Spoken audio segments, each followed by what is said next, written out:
Assalamualaikum warahmatullahi wabarakatuh. Perkenalkan, nama saya Riki Fauji. Saya di sini akan mempresentasikan tentang pengantar ekonomi.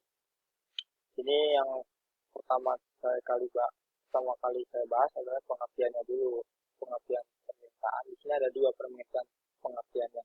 Pengertian permintaan dan pengertian penawaran. Dan pengertian permintaan itu adalah sejumlah barang yang akan dibeli atau yang diminta pada tingkat harga tertentu dalam waktu tertentu, dan pengertian penawarannya adalah sejumlah barang yang ditawarkan pada tingkat harga dan waktu tertentu atau pada keseluruhan dari hubungan antara harga dan jumlah penawaran. Jadi permintaan itu lebih ke tepat waktu,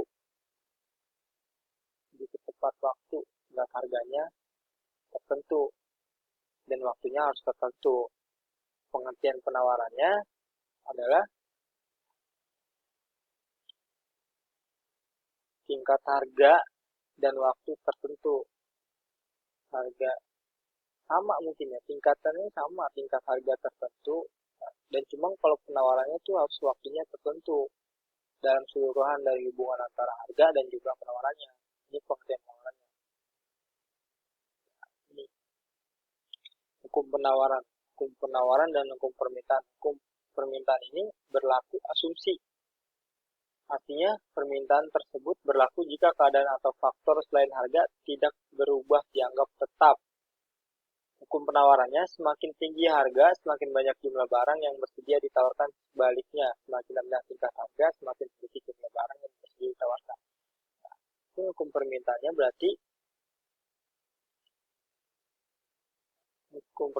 berarti faktor tidak berubah dianggap tetap. Berarti kita belanja dan tidak bisa ditawar, dan jadi harganya tetap dan tidak bisa ditawar. Itu hukum permintaan.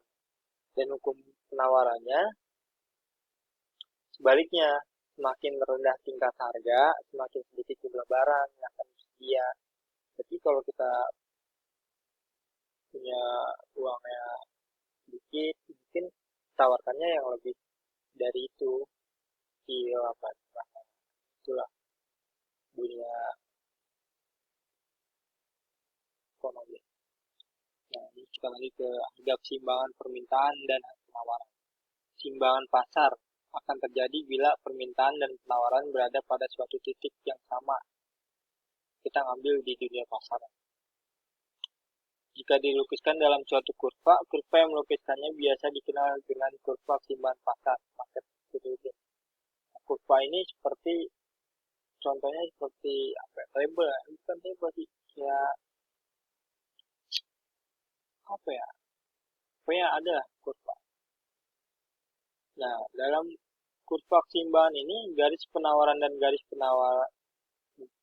penawarannya akan bertemu pada suatu titik yang sama. Titik equilibrium tersebut akan mampu bertahan stay dalam jangka panjang apabila pada titik tersebut konsumen dan produsen sama-sama diuntungkan atau setidaknya hanya memperoleh kerugian yang sangat kecil.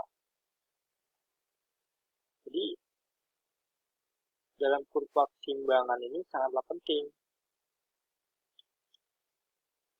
Jadi dia bisa keseimbangan permintaannya atau penawarannya harus sangat penting dalam dunia usaha. Lanjut ke teori produksi. Teori produksi adalah studi tentang produksi atau proses ekonomi untuk mengubah faktor produksi input menjadi hasil produksi output. Ini penting dalam di dunia perusahaan. Dalam teori produksi, suatu kegiatan untuk menambah nilai guna pada suatu barang produksi diukur sebagai tingkat hasil produksi output per periode waktu karena merupakan konsep aliran. Jadi setiap perusahaan itu yang saya tahu setiap bulan atau per tahunnya itu pasti ada perhitungan outputnya itu perhitungan output atau perhitungan inputnya, kerugiannya mungkin itu outputnya. Nah, lanjut ke itu teori produksi ya. Lanjut ke fungsi produksinya. Fungsi produksi ini ada 3. Total produk TP,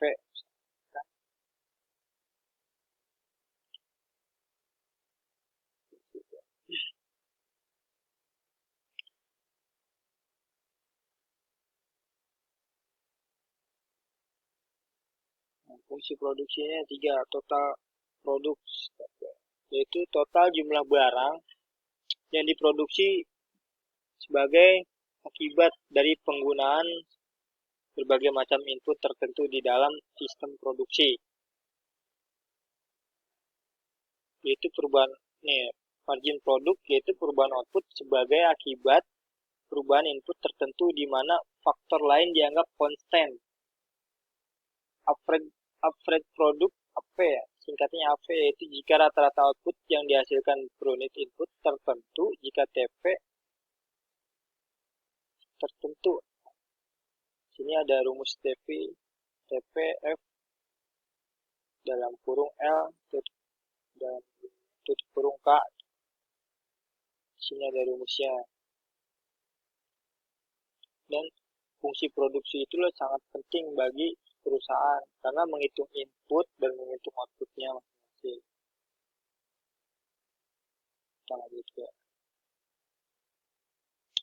Pengertian biaya. Pengertian biaya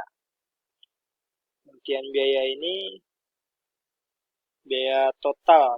Contohnya, biaya total ini adalah keseluruhan biaya yang harus dikeluarkan oleh perusahaan untuk membeli semua keperluan baik barang dan jasa yang akan digunakan dalam proses produksi demi menghasilkan produksi suatu barang. Ini biaya total. Biasanya biaya total ini untuk perusahaan. Bisa disebut juga membeli barang atau bisa menggaji karyawannya. Itu biaya total. Perhitungannya harus cepat. Dan biaya marginal ini peningkatan biaya total yang berasal dari produksi suatu unit output. Biaya margin ini biaya total yang menginput produksi suatu unit output. Berarti dia output biaya total. Biaya marginal ini output semua biaya total dari perusahaan tersebut. Dan biaya rata-rata ini jumlah biaya produksi per unit yang telah dihasilkan. Biaya rata-rata berarti biaya yang memproduksi per unit yang telah dihasilkan. Berarti dia menyetok barang yang sudah jadi. Biaya rata-rata akan dihitung di situ. Biaya tetapnya pengeluaran bisnis yang tidak bergantung pada tingkat barang atau jasa yang dihasilkan oleh bisnis tersebut. Pengeluaran ini berkaitan dengan waktu seperti gaji atau beban sewa yang dibayar tiap bulan. Biaya tetap ini harus bisa mengatur karena menyangkut bisnis. Kalau tidak bisa mengaturnya, maka bisnis yang akan dijalankan akan hancur. Dia nggak tahu sewa tokonya berapa, nggak tahu gaji karyawannya berapa, ini nggak akan lama. Dia tuh kalau misal pembisnis itu pasti sudah mempunyai feeling atau sudah menakar biaya tetapnya itu seperti apa. Dan biaya variabel terakhir. Biaya variabel ini adalah biaya yang berubah-ubah secara proporsional dengan aktivitas bisnis. Biaya variabel ini adalah jumlah biaya marginal terhadap semua unit yang diproduksi. Hal ini juga dapat dianggap biaya normal. Berarti biaya variabel ini menyangkut biaya marginal dan yang menyangkut biaya output. Biaya variabel ini menyangkut biaya output perusahaan. Seperti itulah. Nah, fungsi biaya ini, mengapa saya bikin pengertian biaya? Karena fungsi biaya ini sangatlah penting. Nah, biaya ini disebut juga atau disebut juga seperti ongkos. Ongkos pengertian secara ekonomisnya merupakan beban yang harus dibayar produsen untuk menghasilkan barang dan jasa. Barang dan jasa sampai barang tersebut siap untuk dikonsumsi. Si biaya itu, makanya produsen itu, konsumen itu bergantung pada produsen. Ketika produsennya dipercaya bikin barangnya bagus atau gimana, ya tahankan. Kalau tidak, konsumen itu sudah tidak percaya, ya mau nggak mau produsennya nggak bakal lama, pasti akan hancur atau bangkrut. Di biaya ini sangatlah sensitif, makanya saya buat pengertian biaya dalam usaha itu sensitif sekali. Lanjut, bentuk-bentuk pasar. Pasar konret. Pasar konret ini disebut dengan pasar yang memiliki wujud fisik. Seperti contohnya pasar swalayan dan pasar tradisional. Seperti ini berbentuk ya. Swalayan itu pasar besar. Pasar tradisional itu pasar daerah ramai lah, pasar ramai. Jadi basis konret itu pasar swalayan dan pasar tradisional. Nah, pasar abstrak ini dia lebih tidak nyata atau yang tidak memiliki wujud fisik seperti online shop. Nah, itu dia transaksinya secara tidak berwujud, tidak langsung lah, dengan tetap muka, lewat bank lah contohnya kan. Sekarang banyak mungkin sudah zaman modern, jadi lebih usaha lebih gampang lewat aplikasi atau lewat laptop gitu. Itu untuk pasar. Lanjut, pasar persaingan sempurna, pasar persaingan tidak sempurna. Pasar persaingan sempurna ini adalah pasar yang memiliki sebuah mobilitas yang sempurna dari sumber daya yang ada serta dilengkapi oleh pengetahuan yang baik dari penjual dan pembeli. Pasar sempurna ini seperti pasar-pasar, ya pasar-pasar yang ramai di semua kota ya. Seperti di rumah saya Cibinong, pasti pasar Cibinong itu banyak orang yang jual di situ, jual sayur-sayuran, dan mungkin harganya juga lebih terjangkau. Dan pasar persaingan tidak sempurna. Pasar persaingan tidak sempurna ini merupakan kebalikan dari pasar persaingan sempurna. Mengapa ini pasti kebalikannya? Berarti pasar tidak sempurna ini lebih ke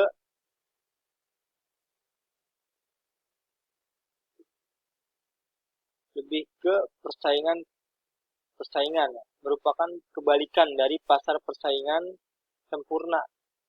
Kebalikan dari pasar persaingan sempurna. Ciri-cirinya diantaranya adalah jumlah penjual sedikit, jumlah pembeli banyak, adanya gangguan atau hambatan untuk masuk ke dalam pasar tersebut. Contohnya, kalau pasar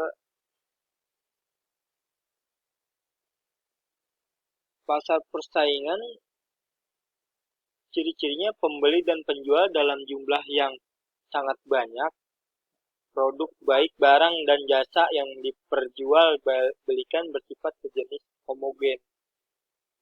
Ini ciri-cirinya kalau pasar persaingan sempurna. Itu. Lanjut ke sarannya. Saran menurut saya sih, mengetahui dunia ekonomi itu sangatlah penting agar kita selalu paham tentang kenaikan barang dan penurunan harga tersebut. Ini dari saya. Mohon maaf kalau ada kata-kata yang salah, dan mohon bimbingannya untuk semuanya. Terima kasih. Assalamualaikum warahmatullahi wabarakatuh.